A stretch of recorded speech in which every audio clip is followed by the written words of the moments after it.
Bismillahirrahmanirrahim. Assalamualaikum warahmatullahi wabarakatuh. Kami dari kelas A, kelompok yang membahas poin 12 yang terdiri dari anggota Ridki Maulana Ramdhani, Ridki Nugraha saya sendiri, dan Fajar Yusuf akan membahas mengenai ekonomi tanah berwawasan lingkungan. Nah, sebelum ke inti yaitu ekonomi tanah berwawasan lingkungan, mari kita bahas satu persatu. Yang pertama adalah lingkungan hidup. Merupakan salah satu kesatuan yang utuh yang meliputi berbagai aspek di dalamnya, termasuk manusia. Hubungan timbal balik dalam ekosistem sangat mempengaruhi terhadap jalannya proses kehidupan manusia. Di sini hubungan timbal balik manusia dengan lingkungan, yaitu tercipta sebuah ekosistem yang saling mempengaruhi, di mana manusia membutuhkan lingkungannya untuk memenuhi kebutuhan hidupnya, serta lingkungan hidup juga senantiasa menyediakan berbagai kebutuhan selama manusia itu bisa memanfaatkan lingkungannya.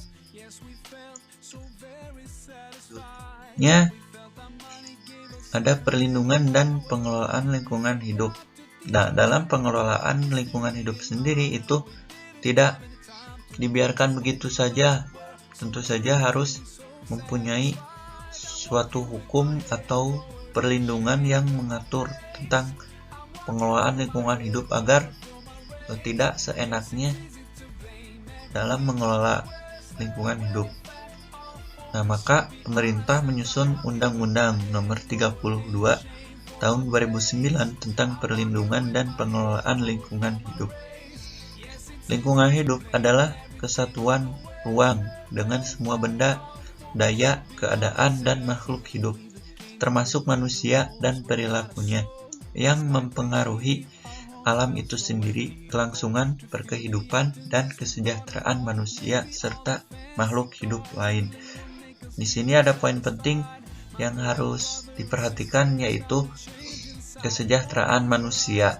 Nah, di sini maka karena manusia mengelola lingkungannya itu untuk kebutuhan manusianya itu sendiri, baik kebutuhan pribadi maupun kebutuhan orang lain.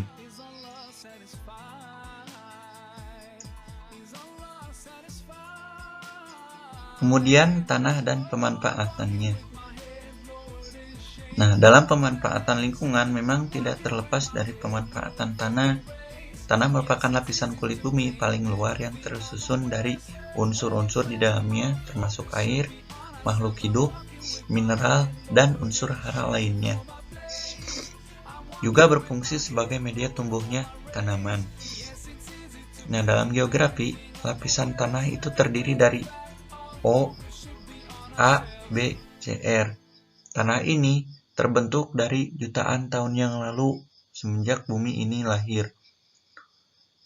Dengan proses pembentukan yang begitu panjang, yang awalnya bumi itu merupakan suatu bola panas, kemudian lama-kelamaan mendingin dan membentuk batu-batuan, kemudian dengan berbagai faktor iklim maupun cuaca itu terbentuklah tanah.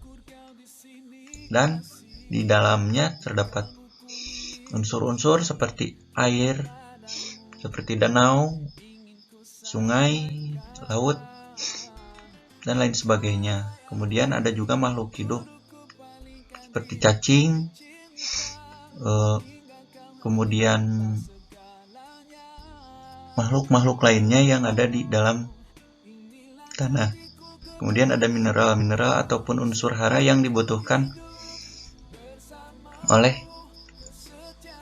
tumbuhan. Kemudian ekonomi tanah dan lingkungan hidup. Sekarang kita akan membahas mengenai ekonomi. Ekonomi itu merupakan suatu kata dari ekonomi sendiri, berasal dari kata Yunani yaitu oikos yang berarti keluarga, rumah tangga, dan nomos atau aturan hukum, dan secara garis besar diartikan sebagai aturan rumah tangga atau manajemen rumah tangga. Dalam kehidupan manusia, ekonomi merupakan hal yang penting sebab untuk memenuhi kebutuhan hidupnya perlu adanya ilmu ekonomi. Tidak hanya memanfaatkan lingkungan hidup saja.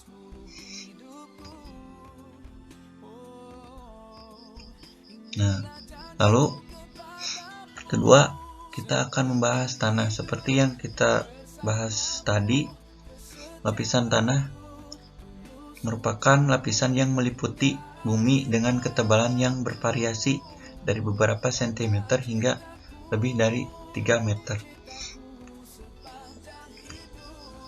Kemudian lingkungan hidup. Lingkungan hidup dikenal dengan istilah environmental law, itu dalam bahasa Inggris. Millerech bahasa Belanda, Umweltrecht bahasa Jerman, Droit de l'environnement bahasa Prancis, dan hukum alam sekitar menurut bahasa Melayu. Nah, kemudian selanjutnya definisi hukum lingkungan oleh para ahli. Antara lain yang pertama menurut Dustin. Beliau menyatakan bahwa hukum lingkungan atau Millerech adalah hukum yang berhubungan dengan lingkungan alam atau naturliche milieu dalam arti seluas-luasnya. Ruang lingkupnya berkaitan dengan dan ditentukan oleh ruang lingkup pengelolaan lingkungan. Dengan demikian, hukum lingkungan merupakan instrumentarium yuridis bagi pengelolaan lingkungan. Yang selanjutnya, menurut Siti Sundari Rangkuti, menyatakan bahwa hukum lingkungan menyangkut penetapan nilai-nilai yang sedang berlaku dan nilai-nilai yang diharapkan diberlakukan di masa mendatang, serta dapat disebut hukum yang mengatur tatanan lingkungan hidup. Nah, dengan demikian, hukum lingkungan yaitu keseluruhan peraturan yang mengatur tingkah laku orang tentang apa yang seharusnya dilakukan atau tidak dilakukan terhadap lingkungan, yang pelaksanaan peraturan tersebut dapat dipaksakan dengan suatu sanksi oleh pihak yang berwenang. Dalam hal ini, dalam pengelolaan lingkungan hidup itu tidak semena-mena ataupun tidak seenaknya harus berdasarkan aturan hukum tertentu untuk mengatur tingkah laku orang dan membatasi agar tidak terjadi pemanfaatan yang berlebihan atau eksploitasi.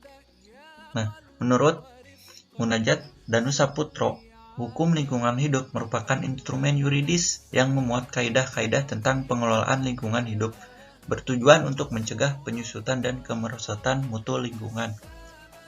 Nah, di sini juga ada poin penting. Yang pertama itu ada penyusutan dan kemerosotan mutu lingkungan hidup. Ya, tentunya itu untuk mencegah terjadinya suatu kerusakan lingkungan hidup agar senantiasa lestari dan berkeberlanjutan.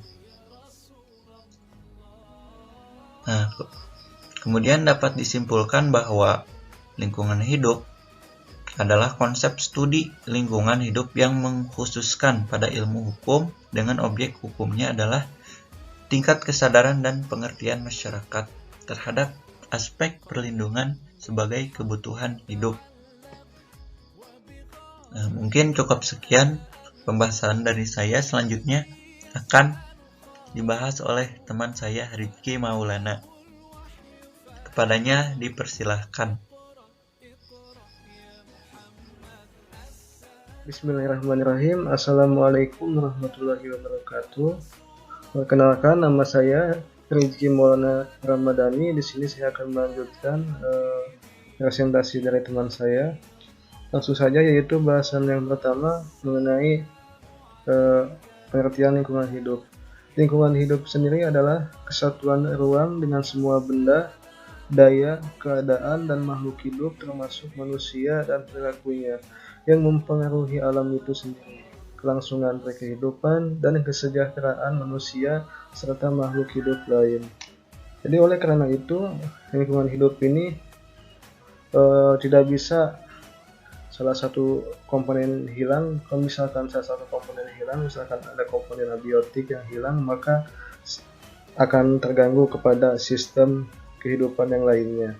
Jadi lingkungan hidup ini merupakan kesatuan yang sangat penting sekali. Oke, yang selanjutnya definisi tentang sumber daya alam.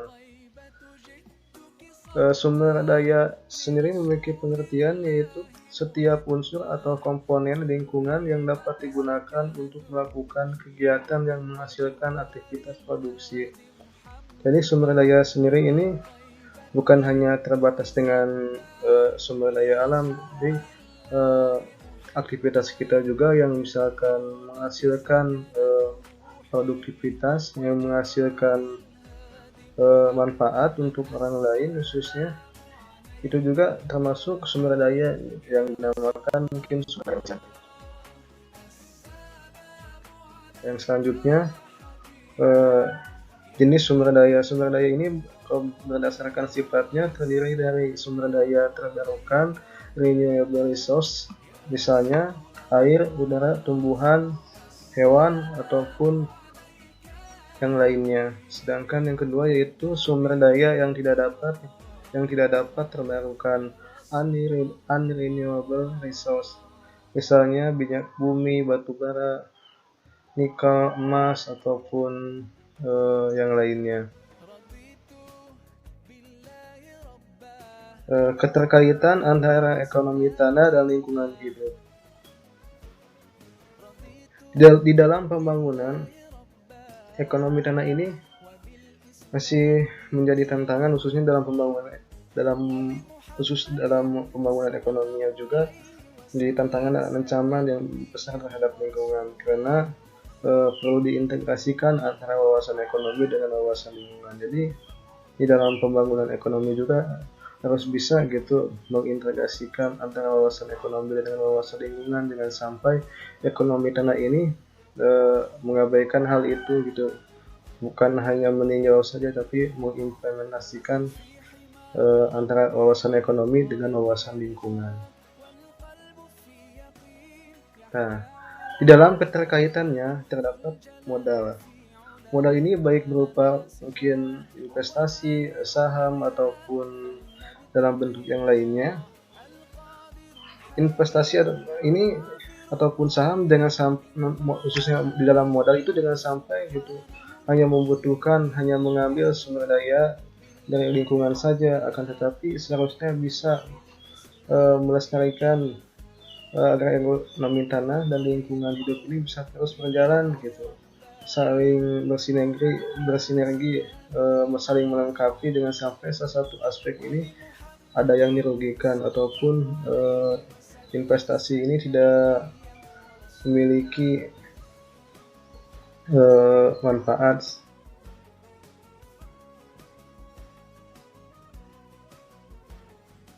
Konsep pembangunan berkelanjutan. Konsep ini sebenarnya sudah dicetuskan dalam konferensi PBB tahun 1987. Konsep pembangunan ini lebih dikenal sustainable development, yang intinya mungkin yang berprinsip memenuhi kebutuhan sekarang tanpa mengorbankan pemenuhan kebutuhan generasi masa depan. Jadi pembangunan berkelanjutan ini harus bisa mengoptimalkan, mengefisienkan sumber daya khususnya untuk menopang pembangunan, jadi harus bisa dimaksimalkan, dioptimalkan seoptimal mungkin. Nah, untuk penjelasan selanjutnya itu pembangunan berkelanjutan perlu mendapatkan perhatian agar supaya suatu daerah dapat dikembangkan dengan tidak mengganggu ekosistem lingkungannya. Jadi pembangunan berkelanjutan juga dengan sampai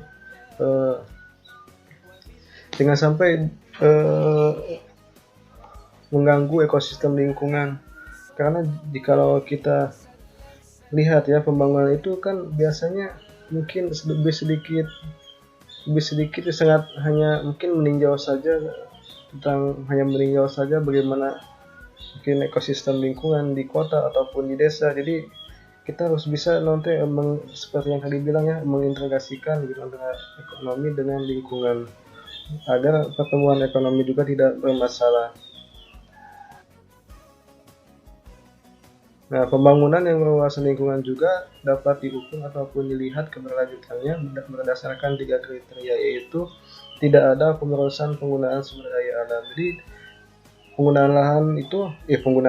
penggunaan sumber daya alam itu harus bisa gitu memanfaatkan, jangan sampai kita terus mengeruknya tanpa batas gitu. Tetap kita harus bisa mengefisiensikannya, jangan sampai kita melakukan pemerasan walaupun negara kita khususnya Indonesia memiliki sumber daya alam yang sangat melimpah. Yang kedua, tidak ada polusi dan dampak lingkungan lainnya. Dari pemanfaatan sumber daya alam itu sendiri jangan sampai berdampak kepada kayak kerusakan lingkungan ataupun polusi udara ataupun yang bisa merugikan khususnya mungkin masyarakat di sekitarnya menjadi terganggu atau seperti apa. Jadi jangan seperti itu. Yang ketiga yaitu kegiatan harus dapat meningkatkan usable resource atau replaceable resource. Jadi kegiatannya harus bisa meningkatkan usable resource itu nanti sumber daya yang dapat digunakan kembali khususnya. Jadi jangan sampai sumber daya yang misalkan emang sudah tidak terpakai ya dibiarkan saja, tapi harus bisa dimanfaatkan, digali lagi apa sih potensinya, mungkin seperti itu. Yaitu tentang prinsip Konferensi Lingkungan Hidup di Stockholm tahun 1972, bahwa dalam rangka pengelolaan sumber daya yang lebih rasional untuk meningkatkan kualitas lingkungan, diputuskan suatu pendekatan terpadu dan terkoordinasi dalam perencanaan pembangunan berkelanjutan berwawasan lingkungan. Jadi prinsip ini harus bisa menjadi landasan untuk khususnya dalam ekonomi tanah yang berwawasan lingkungan. Ini bukan hanya untuk pembangunan yang berkelanjutan saja, tapi untuk ekonomi tanah juga harus bisa seperti ini gitu. Harus bisa terkoordinasi terpadu antara dengan menggunakan pendekatan terpadu antara berbagai pihak, baik itu masyarakat, pemerintah maupun perusahaan. Yang terakhir yaitu 7 kebijakan pembangunan dan lingkungan menurut Michel tahun 2000. Yang pertama adalah memikirkan kembali makna pembangunan. Apa sih makna pembangunan? Mungkin secara singkatnya, makna pembangunan itu adalah langkah untuk menuju ke arah yang lebih baik. Bagaimana sih pembangunan menuju ke arah yang lebih baik? Nah, kita mungkin bisa tahulah bagaimana ya maknanya. Nah, yang kedua adalah merubah kualitas pertumbuhan, lebih menekankan pada pembangunan daripada sekedar pertumbuhan. Jadi bukan hanya menekan laju pertumbuhan penduduk ataupun laju pertumbuhan suatu kota, tapi harus bisa lebih menekankan pada pembangunan. Pembangunan sendiri bukan hanya pembangunan fisik, tetapi ya pembangunan sumber daya manusianya, pembangunan tata kelola misalkan tata kelola ekologis di kota ataupun di desa ataupun yang lainnya. Yang ketiga yaitu memenuhi kebutuhan dasar akan lapangan kerja, makanan, energi, air, dan sanitasi. Nah, mungkin ini adalah mungkin kebijakan yang sangat mendasar sekali ya, karena harus bisa ini mah mungkin kebutuhan pokok ini harus bisa terpenuhi, khususnya lapangan kerja. Sebisa mungkin kita bisa membuka lapangan pekerjaan, bukan mencari lapangan pekerjaan. Nah, yang selanjutnya yaitu menjamin terciptanya keberlanjutan pada suatu tingkat pertumbuhan tertentu. Jadi di dalam pertumbuhan penduduk ataupun pertumbuhan kota ataupun desa, kita harus bisa menjamin keberlanjutannya. Jangan sampai pertumbuhan itu tidak mencerminkan gitu bagaimana kesiapan kita terhadap masa yang akan datang. Nah, yang selanjutnya yaitu mengkonservasi dan meningkatkan sumber daya. Konservasi sendiri tidak selamanya harus di cagar alam atau situs budaya. Jadi konservasi itu bukan hanya di situ doang, tapi konservasi juga di seluruh lingkungan, di seluruh belahan bumi pun itu harus bisa gitu mengkonservasi lingkungannya sendiri gitu. Jadi mengkonservasi ini untuk bisa ya meningkatkan sumber daya. Kalau kita bisa mengkonservasi, insya Allah kita bisa meningkatkan sumber dayanya juga. Yang selanjutnya yaitu merubah arah teknologi dan mengelola risiko. Nah, merubah arah teknologi ini berubah ke arah teknologi yang lebih tepat guna dan lebih bermanfaat untuk masyarakat banyak, dengan sampai hanya sekedar untuk memenuhi kebutuhan hidup atau kebutuhan ekonomi saja gitu. Jadi misalkan contohnya adalah misalkan rumah tahan gempa, itu juga termasuk teknologi yang tepat guna. Nah, yang terakhir yaitu memadukan pertimbangan lingkungan dan ekonomi dalam pengambilan keputusan. Jadi setiap keputusan yang diambil dalam hidup kita harus mempertimbangkan lingkungan dan ekonomi dalam pengambilan keputusannya. Jangan sampai pengambilan keputusan itu menjadi salah. Karena pastilah setiap di hidup kita pasti ya berhubungan sekali deh. Kita tidak bisa munafik untuk tidak ingin mengambil sumber daya alam, tidak ingin memanfaatkan, tapi kita harus bisa gitu memanfaatkannya. Jangan sampai kita tidak memikirkan antara lingkungan dan pertumbuhan ekonomi juga. Mungkin sekian dari saya. Mohon maaf bila ada kesalahan. Wabillahi taufiq wal hidayah. Wassalamualaikum warahmatullahi wabarakatuh. Baiklah, di sini saya akan melanjutkan presentasi dari teman saya. Poin pertama, walaupun pertumbuhan merupakan hal yang penting untuk memenuhi kebutuhan dasar manusia, tapi pembangunan berkelanjutan merupakan sesuatu yang lebih dari sekedar pertumbuhan. Poin kedua, perlunya keterpaduan antara pertimbangan lingkungan dan ekonomi sebagai strategi utama pembangunan berkelanjutan. Poin ketiga, maka untuk itu perlu adanya perubahan dalam sikap dan tujuan, serta kerangka institusi dan hukum pada setiap kegiatan.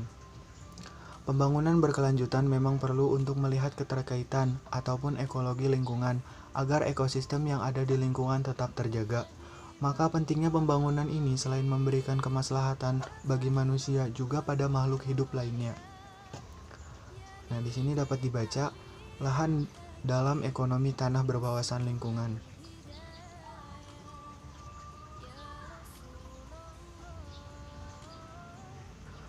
Menurut Profesor Imade Sandi, seorang ahli geografi, lahan adalah istilah tanah dalam ukuran luas berdimensi 2, yaitu hektar, meter persegi, tumbak, bahu, dan lainnya. Memang tanah merupakan sumber daya alam, bisa mempunyai berbagai bentuk dan ukuran, yaitu pertama, tanah bisa dilihat sebagai benda atau tempat tumbuhnya tanaman, ukurannya adalah subur dan gersang.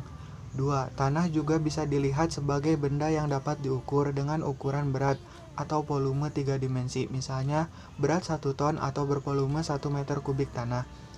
3. Tanah bisa dipandang sebagai muka bumi yang ukurannya adalah luas, hektar, meter persegi, tumbak, dan lainnya. Tanah dalam ukuran luas inilah yang akhirnya sering disebut dengan lahan. Sedangkan pengertian tanah sendiri yang sepadan dengan kata soil adalah permukaan bumi, termasuk bagian tubuh bumi dan air, serta ruang yang ada di atasnya, sampai yang langsung berhubungan dengan tata guna tanahnya. Nah, di sini menurut Undang-Undang Nomor 32 Tahun 2009, pembangunan berkelanjutan tidak hanya menekankan kepada isu-isu lingkungan, akan tetapi lebih luas lagi. Pembangunan berkelanjutan meliputi 3 lingkup kebijakan, yaitu pembangunan ekonomi, pembangunan sosial, dan perlindungan lingkungan hidup. Ketiga aspek ini menurut Perserikatan Bangsa-Bangsa dalam dokumen hasil World Summit merupakan pilar dari pembangunan berkelanjutan. Nah, di sini dapat dibaca sendiri manfaat dari ekonomi tanah berwawasan lingkungan, diantaranya yaitu pertama, memperkuat dan sebagai pemerataan ketahanan pangan nasional, sebagai awal dari langkah pembangunan ekonomi tanah yang berkelanjutan untuk mengatur pemanfaatan sumber daya secara bijaksana dan sebaik-baiknya, mempertahankan hasil dari ekonomi tanah berwawasan lingkungan yang bermanfaat dalam jangka panjang, meningkatkan mutu kualitas hidup manusia di Indonesia sebagai upaya konservasi dan pelestarian lingkungan. Terpenuhinya konsepsi pembangunan yang berkelanjutan memerlukan nilai-nilai dasar dalam pelestarian lingkungan, menjaga keutuhan lingkungan hidup dalam pengelolaan tanah.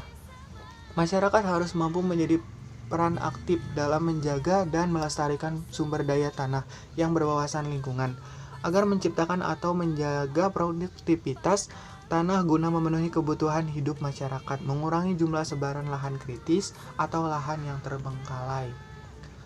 Terima kasih, presentasi dari kami dicukupkan. Mohon maaf bila ada kesalahan kata. Kami memohon maaf sebesar-besarnya. Billahi taufiq wal hidayah. Wassalamualaikum warahmatullahi wabarakatuh.